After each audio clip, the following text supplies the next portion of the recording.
Hello, this is Homo Mind. Let's learn together.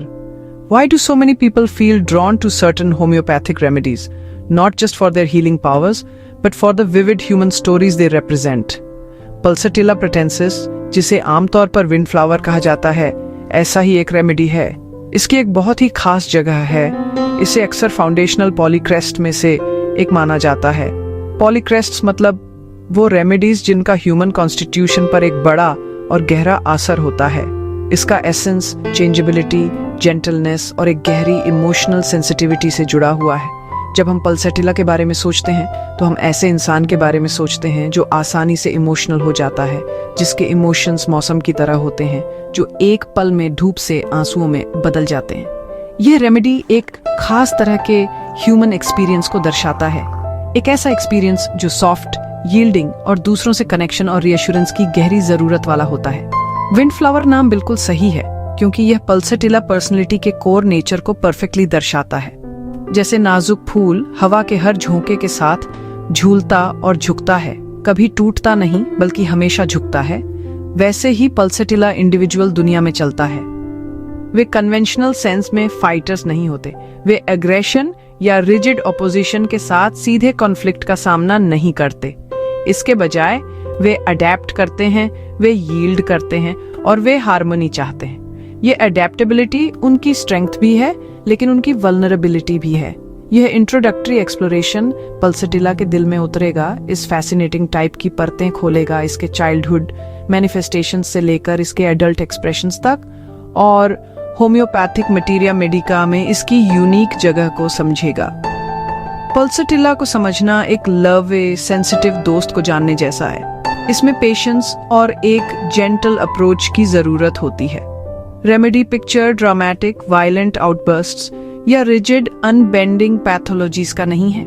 इसके बजाय यह माइल्डनेस, इमोशनल डिपेंडेंसी और कंफर्ट और अफेक्शन की लगातार तलाश से बुनी हुई एक टेपेस्ट्री है। इसलिए होम्योपैथ्स अक्सर इस रेमेडी के लिए गहरा लगाव महसूस करते हैं। ये हमारी प्रकृति के एक बहुत ही ह्यूमन, बहुत ही रिलेटेबल हिस्से की बात करता है। ये हमें जेंटलनेस की शक्ति और हमारे वेल बीइंग को बनाए रखने में इमोशनल सपोर्ट के महत्व की याद दिलाता है। पल्सेटिला अक्सर होम्योपैथी के एक स्टूडेंट द्वारा सीखे जाने वाले पहले रेमेडीज में से एक होता है, क्योंकि इसकी पिक्चर इतनी क्लियर, इतनी डिस्टिंक्ट और इमोशनल स्फीयर में इतनी फंडामेंटली रूटेड है। जैसे जैसे हम इस एसे में आगे बढ़ेंगे, हम इस रिमार्केबल रेमेडी के अलग अलग पहलुओं को खोलेंगे। हम फेमिनिन प्रिंसिपल के साथ इसके गहरे संबंध की जांच करेंगे, साथ ही यह भी स्पष्ट करेंगे कि इसका एप्लीकेशन जेंडर तक सीमित नहीं है। हम क्लासिक पल्सेटिला चाइल्ड का पता लगाएंगे, एक ऐसी पिक्चर जो इतनी पॉइंटेंट और रिकॉग्नाइजेबल है कि यह होम्योपैथिक लिटरेचर में आइकॉनिक बन गई है। हम इस पर्सनैलिटी के एडल्टहुड में एवोल्यूशन को भी ट्रेस करेंगे, इस सेंसिटिव कॉन्स्टिट्यूशन के साथ आने वाली चुनौतियों और स्ट्रेंथ्स को नोट करेंगे। अन्य रेमेडीज के साथ कंपैरिजंस और इसके इमोशनल लैंडस्केप की जांच के माध्यम से हम पल्सेटिला का एक कंप्लीट पोर्ट्रेट पेंट करेंगे। होम्योपैथिक दुनिया का जेंटल, यील्डिंग और हमेशा बदलने वाला विंड फ्लावर। होम्योपैथिक किताबों में पल्सेटिला को अक्सर एक फेमिनिन रेमेडी बताया जाता है, एक ऐसा लेबल जिसे कभी कभी गलत समझा जा सकता है। इस जुड़ाव का मतलब यह नहीं है कि यह सिर्फ महिलाओं के लिए है या यह फेमिनिनिटी की रूढ़ियों को दिखाता है, बल्कि यह होने के एक खास गुण को बताता है, एक ऐसी आर्केटाइपल एनर्जी जो पारंपरिक रूप से फेमिनिन प्रिंसिपल कही जाने वाली चीज से मिलती है। इस प्रिंसिपल की पहचान ग्रहणशीलता, पालन पोषण, इमोशनात्मक प्रवाह और जुड़ाव व रिश्तों पर ध्यान देने से होती है। पल्सेटिला के व्यक्ति, चाहे वे किसी भी जेंडर के हों, इन गुणों को अपनाते हैं। वे आक्रामक होने के बजाय ज्यादा ग्रहणशील होते हैं, बलवान होने के बजाय ज्यादा झुकने वाले होते हैं, और उनका मुख्य झुकाव दूसरों की ओर होता है, जो सबसे बढ़कर सद्भाव और इमोशनात्मक जुड़ाव चाहते हैं। यह रेमेडी ऐसे किसी भी व्यक्ति के लिए अनमोल है जो इस सौम्य, संवेदनशील और इमोशनात्मक रूप से खुले संवैधानिक चित्र में फिट बैठता है। गलतफहमी तब पैदा होती है जब इस फेमिनिन लेबल को बहुत शाब्दिक रूप से समझा जाता है। पुरुष और लड़के निश्चित रूप से पल्सेटिला टाइप के हो सकते हैं, एक पल्सेटिला लड़का वह सौम्य संवेदनशील बच्चा हो सकता है जो आसानी से रोता है, शांत गतिविधियों को पसंद करता है और अपनी माँ से बहुत जुड़ा होता है।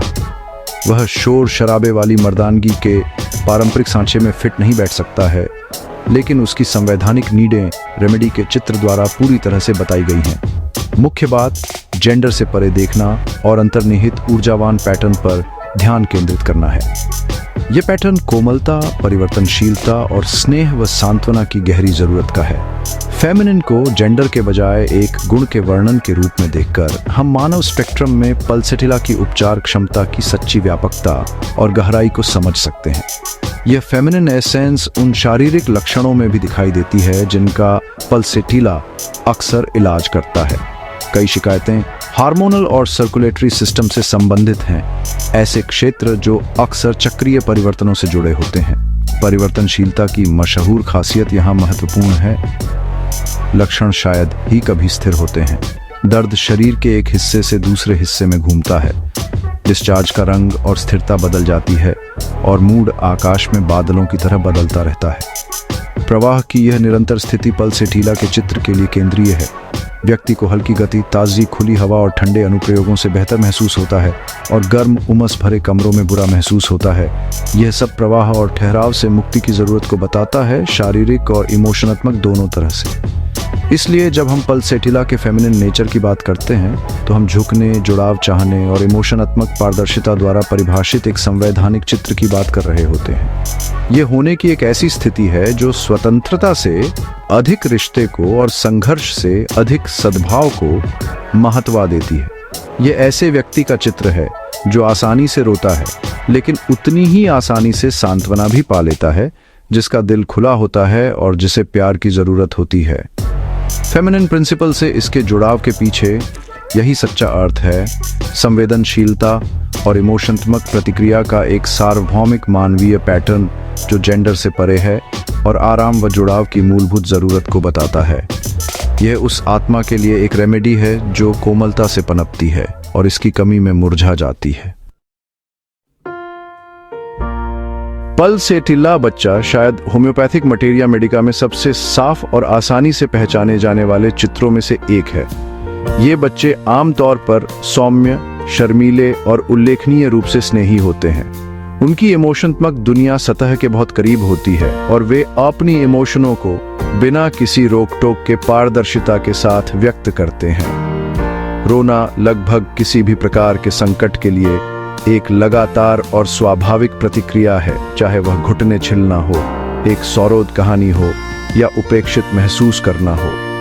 हालांकि उनके आंसू कैमोमिला बच्चे की तरह गुस्से वाले विद्रोही सिसकियां नहीं होते। इसके बजाय वे नरम, दयनीय रोना होते हैं जो आराम और आश्वासन के लिए सीधा निवेदन करते हैं। पल्सेटिला बच्चे के आंसू उतनी ही तेजी से रुक जाते हैं जितनी तेजी से वे शुरू होते हैं, एक बार जब उन्हें पकड़ा जाता है, गले लगाया जाता है या सहानुभूति के कोमल शब्द दिए जाते हैं। प्यार और इमोशनात्मक सुरक्षा की यह गहरी जरूरत पल्सेटिला बचपन का केंद्रीय विषय है।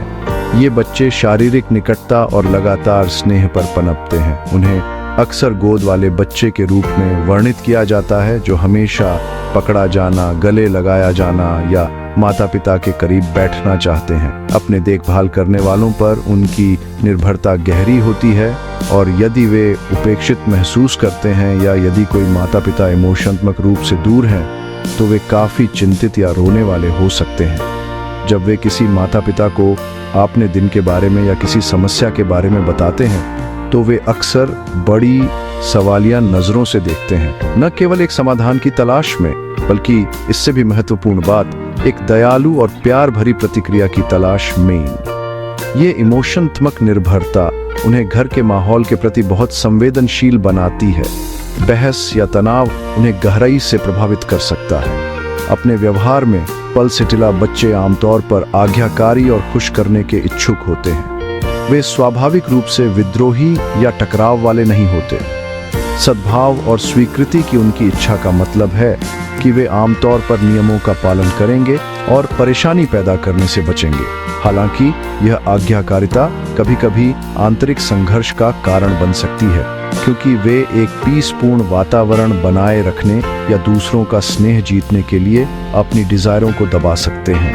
यही कारण है कि उनकी इमोशनात्मक स्थिति इतनी परिवर्तनशील हो सकती है। एक छोटी सी उपेक्षा या अस्वीकृति का एक क्षण उन्हें उदासी के भंवर में धकेल सकता है, क्योंकि यह संबंध की उनकी मूलभूत आवश्यकता को खतरे में डालता है।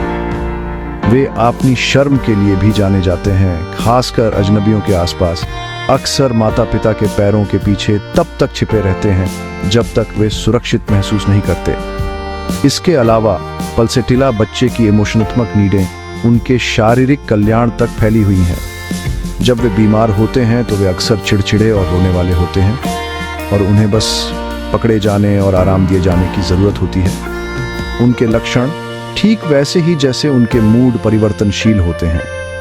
बुखार आ सकता है और जा सकता है, खांसी एक पल सूखी हो सकती है और अगले ही पल ढीली, और वे लगभग हमेशा ताज़ी ठंडी हवा में बेहतर महसूस करेंगे। उनके पास एक लाइकीदा कंबल या भरवां जानवर हो सकता है जो उन्हें अत्यधिक आराम देता है, जो उस सुरक्षा का प्रतीक है जिसे वे लगातार तलाशते हैं।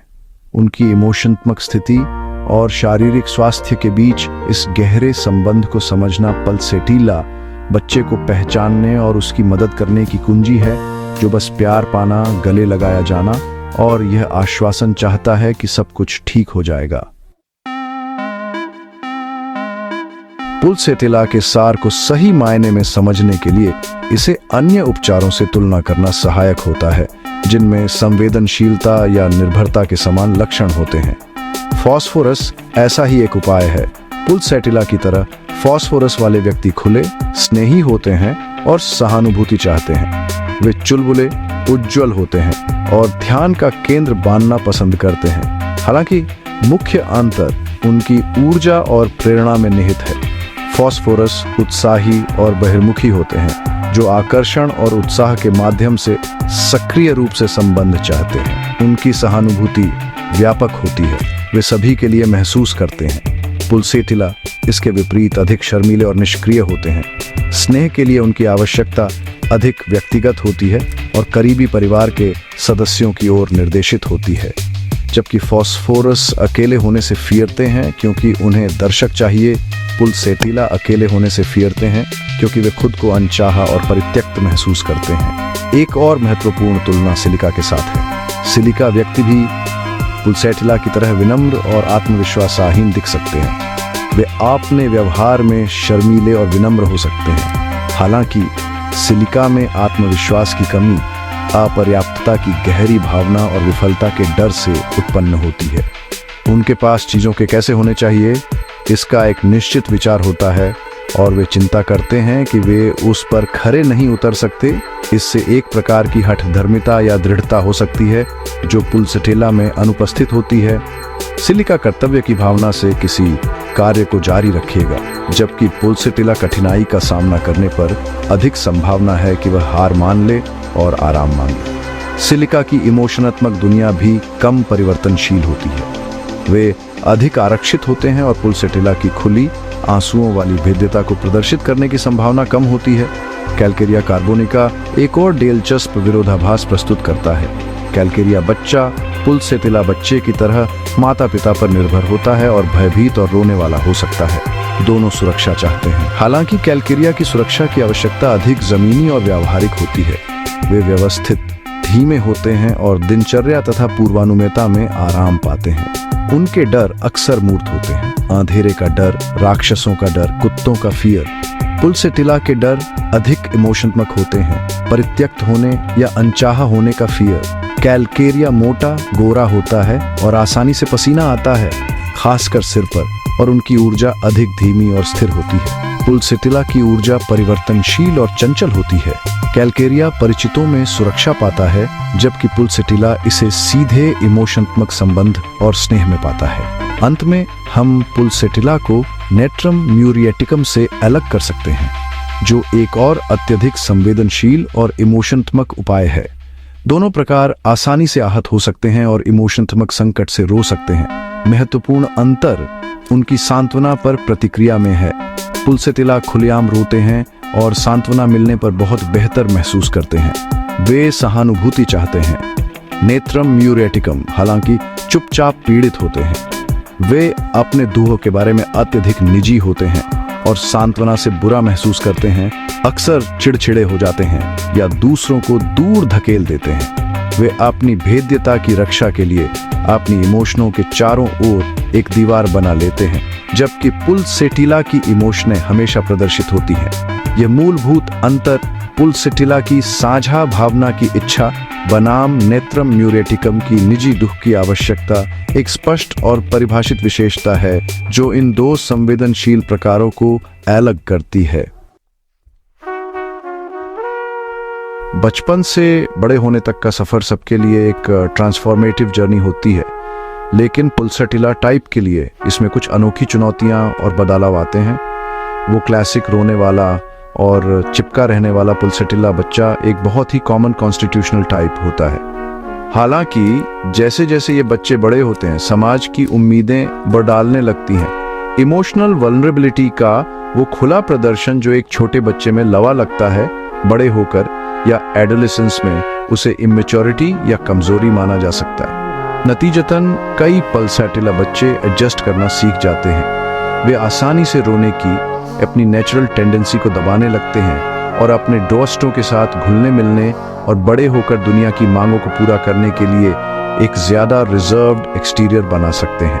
इस एडेप्टेशन का मतलब है कि क्लासिक फुल ब्लोन पुलसेटिला पिक्चर बड़ों में कम देखने को मिलती है, जबकि अंडरलाइंग सेंसिटिविटी और कनेक्शन की जरूरत बनी रहती है। उनका एक्सप्रेशन अक्सर ज्यादा सटल हो जाता है।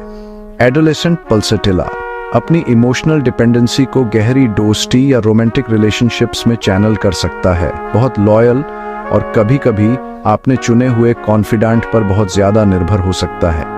उन्हें अभी भी कैरेक्टरिस्टिक मूड स्विंग्स हो सकते हैं, लेकिन वे उन्हें खुले तौर पर दिखाने के बजाय केवल एक या दो भरोसेमंद लोगों के साथ शेयर कर सकते हैं। कोर पर्सनैलिटी तो अभी भी वही होती है, लेकिन अब वह सोशल कंडीशनिंग और सीखी हुई कोपिंग मैकेनिज्म से फिल्टर होकर आती है। यही कारण है कि कुछ ही बड़े लोग बच्चों में देखी जाने वाली टेक्स्ट बुक पिक्चर दिखाते हैं। कुछ पुलसेटिला लोगों के लिए बड़े होने का यह सफर मुश्किल भरा हो सकता है। अगर उन्हें एक हेल्थी और सपोर्टिव एनवायरनमेंट नहीं मिलता जहां उनकी इमोशनल नीड्स पूरी हो सके, तो वे इनसिक्योरिटी और एंजाइटी की इमोशनों से जूझ सकते हैं। इंडिपेंडेंट और सेल्फ रिलायंट होने का दबाव एक ऐसे कॉन्स्टिट्यूशन के लिए बहुत ज्यादा लग सकता है जो नेचुरली इंटरडिपेंडेंस और इमोशनल सपोर्ट से फ्लरिशिंग होता है। इससे क्रॉनिक लो ग्रेड अनहैप्पीनेस या अपनी अनएक्सप्रेस्ड इमोशनल डिस्ट्रेस के लिए फिजिकल कंप्लेंट्स डेवलप करने की टेंडेंसी हो सकती है। वॉन्डरिंग पेन्स, डाइजेस्टिव इश्यूज या हार्मोनल इम्बैलेंसेस जो पुलसेटिला की खासियत है, इस दौरान और ज्यादा हो सकते हैं, क्योंकि शरीर वो व्यक्त करता है जो दिमाग ने दबाना सीख लिया है। आखिरकार एक सफल पुलसेटिला एडल्ट वो है जिसने अपनी एसेंशियल जेंटलनेस और एम्पैथी को खोए बिना दुनिया में नेविगेट करना सीख लिया है। उन्हें अपनी ताकत टफ या इंडिपेंडेंट होने में नहीं, बल्कि गहरे, मीनिंगफुल और सपोर्टिव रिलेशनशिप्स बनाने की अपनी क्षमता में मिलती है। वे शायद वो रोने वाले बच्चे न हों जो वे कभी थे, लेकिन उनका दिल खुला रहता है और प्यार और डिवोशन की उनकी क्षमता उनके एडल्ट लाइफ का कॉर्नरस्टोन बन जाती है। वे अपनी सेंसिटिविटी को नर्चरिंग रोल्स में चैनल करना सीखते हैं, चाहे वे माता पिता हों, पार्टनर्स हों, दोस्त हों या केयर गिवर्स हों।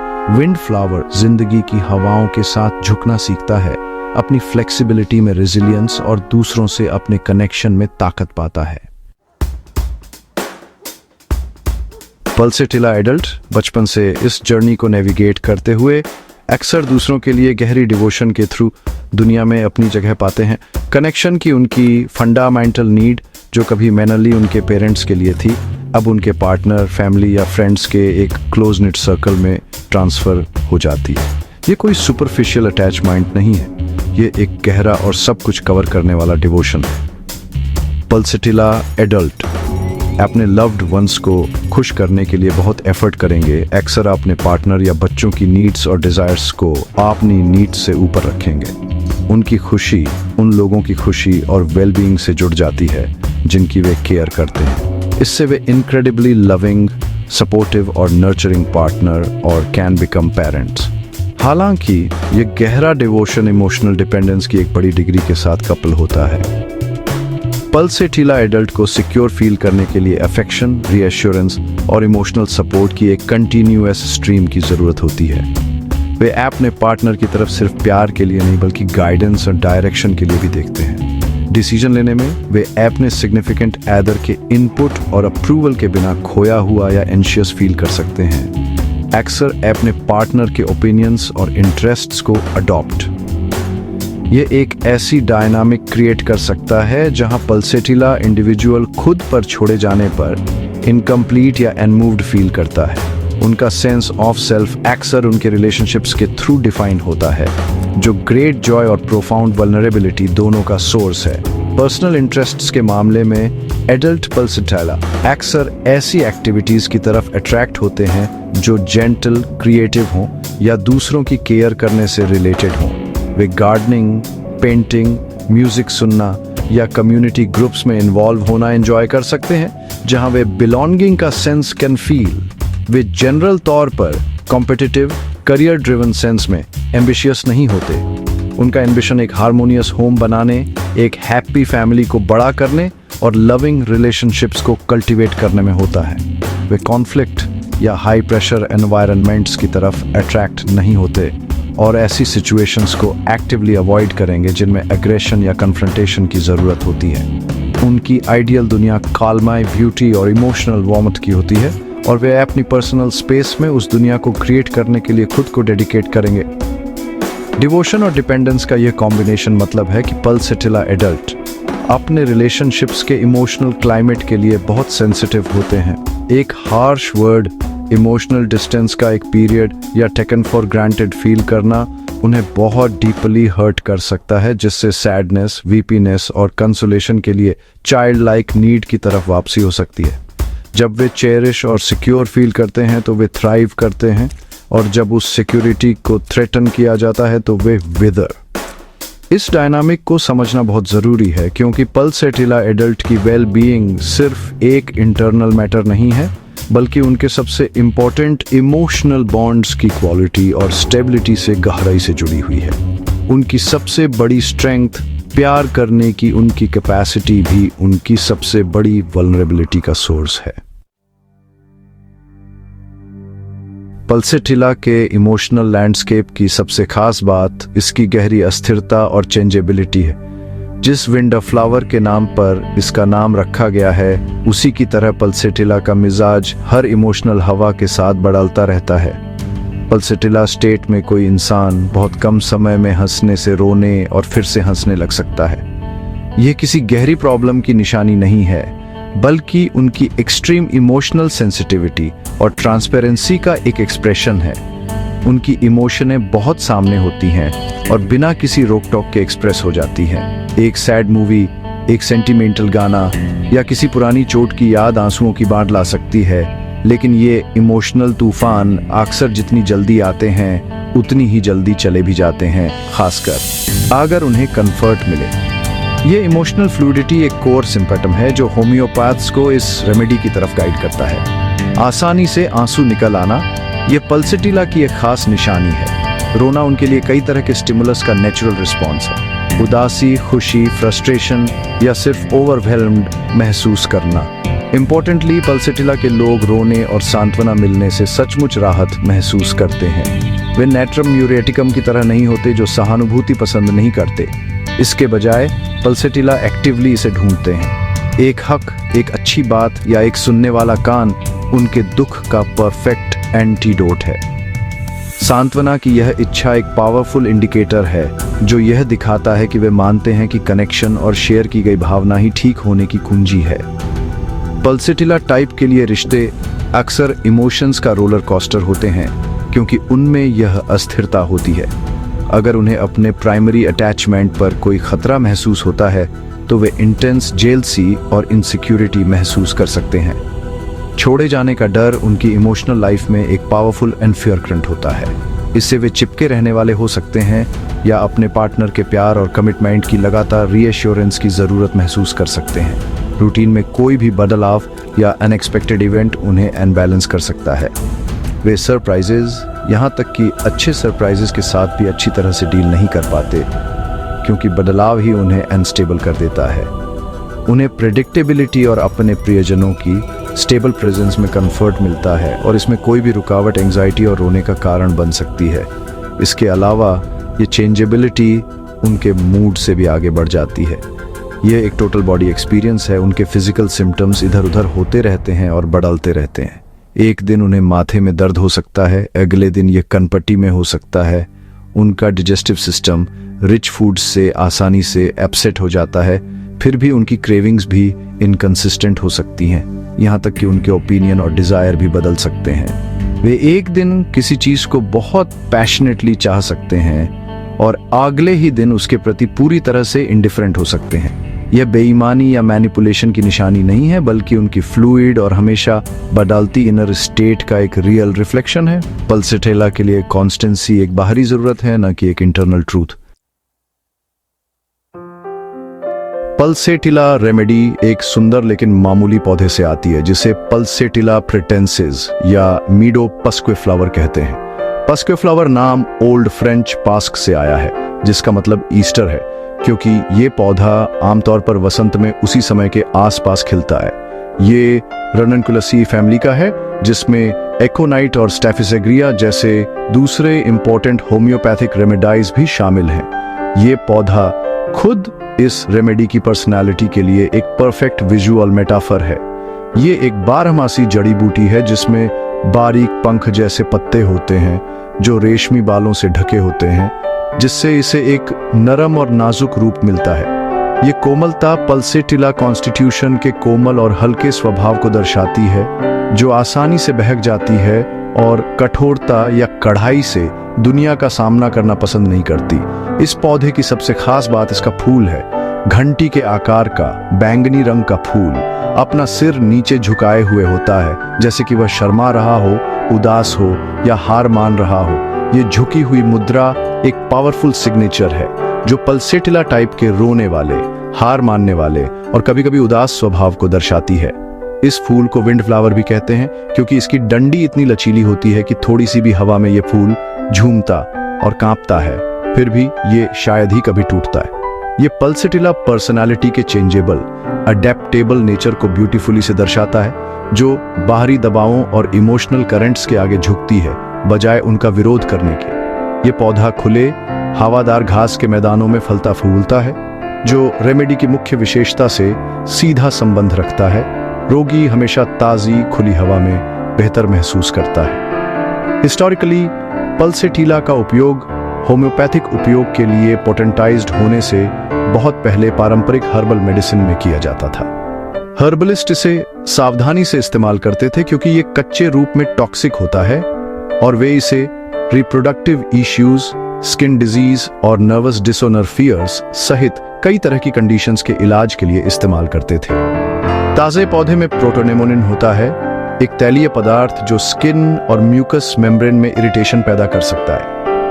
ये इरिटेंट क्वालिटी डिल्यूशन और सक्शन की होम्योपैथिक प्रक्रिया से बदल जाती है, जो पौधे की टॉक्सिसिटी को हटा देती है, जबकि इसकी एनर्जेटिक हीलिंग प्रॉपर्टीज को बढ़ा देती है। ये सैमुअल हैनीमैन थे, जो होम्योपैथी के फाउंडर हैं, जिन्होंने पल्सेटिला का पहला प्रूविंग किया, इसके इफेक्ट्स को डिटेल में डॉक्यूमेंट किया और इसकी गहरी कॉन्स्टिट्यूशनल पिक्चर बनाई। पल्सेटिला का एक मीडो फ्लावर से एक मेजर होम्योपैथिक पॉलीक्रेस्ट बांधने तक का सफर होम्योपैथी के प्रिंसिपल्स का प्रूफ है। पौधे की फिजिकल कैरेक्टरिस्टिक्स, इसकी कोमलता, इसका झुका हुआ सिर, खुली हवा के लिए इसका प्यार और हवा में इसका झूलना, ये सब इसकी गहरी एनर्जेटिक एसेंस के क्लूज देते हैं। हैनीमैन और उनके फॉलोअर्स ने इन सिग्नेचर्स को ऑब्जर्व किया और प्रूविंग के थ्रू ह्यूमन माइंड और बॉडी में सिम्टम्स के एक अलग सेट से उनके कॉरेस्पॉन्डेंस को कंफर्म किया। इस तरह यूरोपीय घास के मैदानों का कोमल चेंजेबल विंड फ्लावर उन कोमल, चेंजेबल और इमोशनली सेंसिटिव लोगों के इलाज के लिए सबसे लाइकीदा और जरूरी रेमेडीज में से एक बन गया, जिन्हें इसके हीलिंग टच की जरूरत होती है। एंड में पल्सेटिला प्रेटेंसिस होम्योपैथिक मटीरिया मेडिका का एक बहुत इंपॉर्टेंट हिस्सा है जो सेंसिटिविटी की एक ऐसी पिक्चर दिखाता है जो बहुत ही मार्मिक और गहरी है। इसकी पहचान विंड फ्लावर की इमेज से होती है, कोमल, झुकने वाला और हमेशा बदलने वाला। ये रेमेडी कनेक्शन, अफेक्शन और इमोशनल सिक्योरिटी की एक बेसिक ह्यूमन नीड को एक्सप्रेस करती है। उस रोने वाले, चिपके रहने वाले बच्चे से जो अपनी माँ से अलग नहीं हो सकता, उस डेडिकेटेड एडल्ट तक जो अपने परिवार को पालने में अपनी लाइफ का पर्पस पाता है। पल्सेटिला का थ्रेड सॉफ्ट डिपेंडेंस और एक खुले वल्नरेबल हार्ट का है। इसकी रेलेवेंस स्टॉर्मों के खिलाफ इसकी स्ट्रेंथ में नहीं है बल्कि झुककर रेसिलियंस दिखाने में है। हमने देखा है कि फेमिनिन प्रिंसिपल के साथ इसका एसोसिएशन जेंडर की लिमिटेशन नहीं है बल्कि एक आर्किटाइपल एनर्जी का डिस्क्रिप्शन है जो रिसेप्टिव, फ्लूइड और रिलेशनशिप ओरिएंटेड है।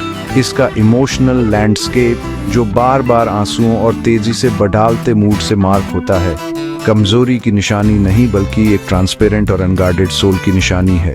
पल्सेटिला इंडिविजुअल सब कुछ बहुत गहराई से फील करता है और उसे खुले तौर पर एक्सप्रेस करता है। उसे सुकून स्टोइक इंडिपेंडेंस में नहीं बल्कि किसी अपने के कंफर्टिंग एम्ब्रेस में मिलता है। ताजी हवा की लगातार जरूरत फ्लो की साइकोलॉजिकल जरूरत का एक फिजिकल मैनिफेस्टेशन है, रिलीज के लिए और इमोशनल स्टैग्नेशन से आज़ादी के लिए।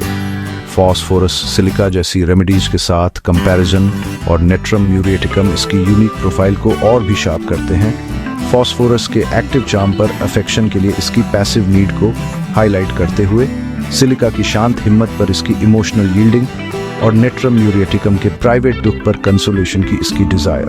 बचपन से अडल्टहुड तक की जर्नी एडेप्टेशन के एक प्रोसेस को दिखाती है जहां यूथ की रॉ इमोशनैलिटी को टेम्पर किया जाता है और एडल्ट पल्सेटिला को कैरेक्टराइज करने वाले डीप डिवोशन में चैनल किया जाता है। जबकि क्लासिक पिक्चर एज के साथ कम कॉमन हो सकती है, अनफियरलाइंग कॉन्स्टिट्यूशनल नीड्स वैसे ही रहती हैं, अक्सर खुद को और भी सटल तरीकों से एक्सप्रेस करती है। आखिर में पल्सेटिला हमें जेंटलनेस की हीलिंग पावर के बारे में सिखाता है, रेमेडी में भी और उन लोगों के पास जाने के तरीके में भी जिन्हें इसकी ज़रूरत है। यह हमें याद दिलाता है कि सारी स्ट्रेंथ रिजिड और एंड बेंडिंग नहीं होती। फ्लेक्सिबिलिटी और एक खुले दिल में बहुत ज़्यादा स्ट्रेंथ होती है। एक ऐसी दुनिया में जो अक्सर टफनेस और सेल्फ रिलायंस को प्राइज करती है, पल्सेटिला इंटरडिपेंडेंस एम्पैथी की इंपॉर्टेंस का एक प्रमाण है और कंफर्ट देने के सिंपल गहरे काम का। ये एक इंडिस्पेंसिबल रेमेडी बनी हुई है, होम्योपैथ के लिए एक कोमल फिर भी पावरफुल दोस्त और सेंसिटिव लोगों के लिए गहरे हीलिंग का एक सोर्स जो खूबसूरत हिलने वाले विंड फ्लावर के नेचर को दर्शाते हैं।